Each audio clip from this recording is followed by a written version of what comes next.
Hello, welcome back to Peter on Pole. My name is Peter, in pole position to talk about my favourite team, my beloved McLaren. Mercedes? No. McLaren Honda? No. Ah, McLaren Renault. That's the one. Doesn't sound nice, McLaren Renault. But I tell you what though, the Renault engine has actually proved well for McLaren. Thank God for that.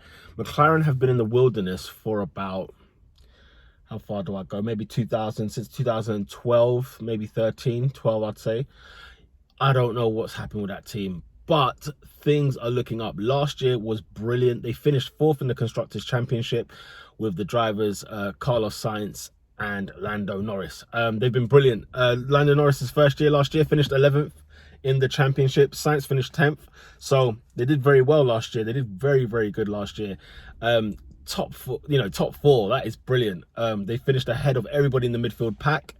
And that filled me with so much joy last year. I was so happy to see them do so well. But I wonder if they can close the gap to third place, whether it's Ferrari or Red Bull.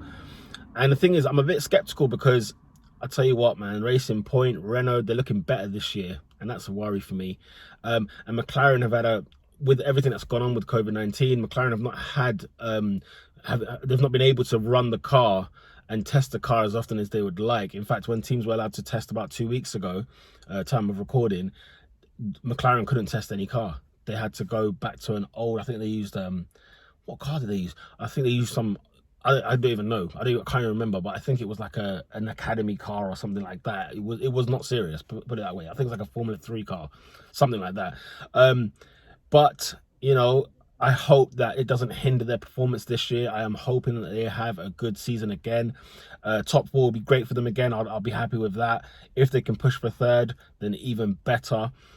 Since the management has changed, it's been nothing but, going up. Zach Brown's been a brilliant director, a brilliant leader for McLaren. The drivers superb. They've done their job. Carlos Sainz, as you know, is moving to Ferrari next year, which will be a big miss for McLaren.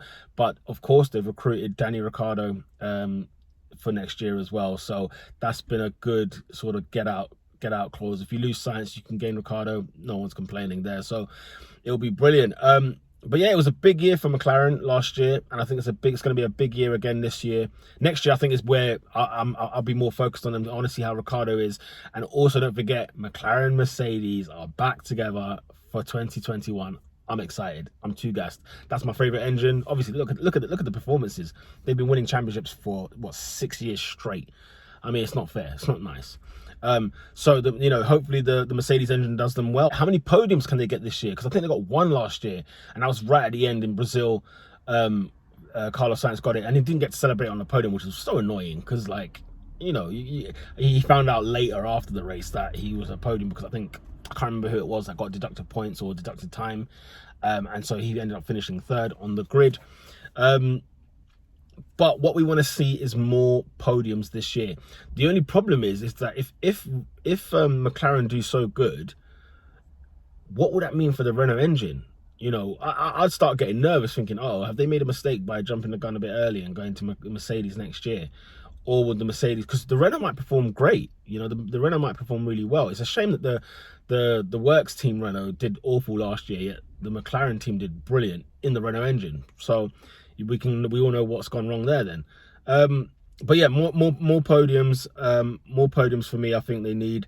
I like the team principal, Seidel. I think he's brilliant. The livery looks nice, and orange and blue.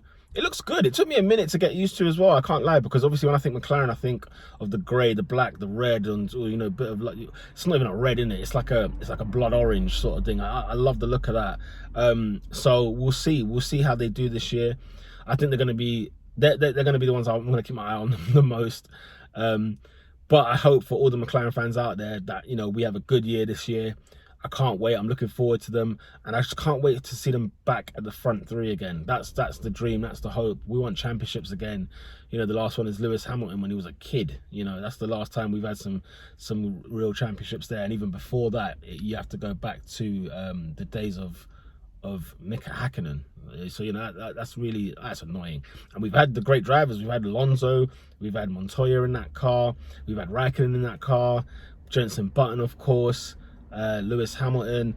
You know, so we've had some drivers, and you know, Ricardo, who should be a champion by now, you'd feel. Hopefully we could offer him a championship next year. Maybe I'm pushing my luck, I don't know. But anyway, Carlos Sainz, Lando Norris, let's just see how they get done this year. They're brilliant drivers. I hope that the progression continues at McLaren.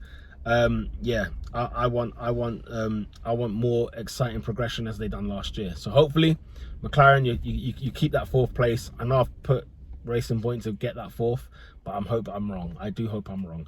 So with that said, lights out.